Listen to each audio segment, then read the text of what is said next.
पनवाकल वेझो रज़ा ॻोठ में गुज़िरियल ॾींहुं ॿिनि धुरनि में थियल झेड़े जे नतीजे में इम्कानी पाइली तकरार ऐं खूनरेज़ी खे रोकण ऐं अमन अमान जी सूरत हाल खे मुस्तहकम करण लाइ SSP सखर सिंगार मलिक जे अॻवानी में रज़ा ॻोठ में पुलिस ऑपरेशन कयो।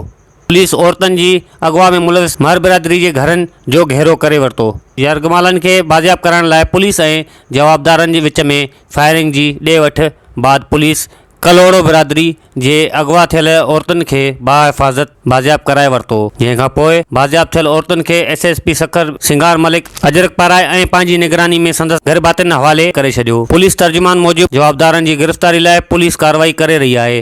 हिन अफ़सोसनाक वाक़े खां पोइ SSP सखर नोटिस वठी करे सांगी थाणे जे सॼे अमले खे मुअत्तल करे छॾियो आहे ऐं SSP जो चवणु आहे त हिन वाक़े में जेके बि अफ़राद मुलविज़ आहिनि उन्हनि खे जल्द खां जल्द गिरफ़्तार कयो वेंदो। कैमरा टीम सां गॾु अदनान शेख, इबरत न्यूज़, पनवाकल।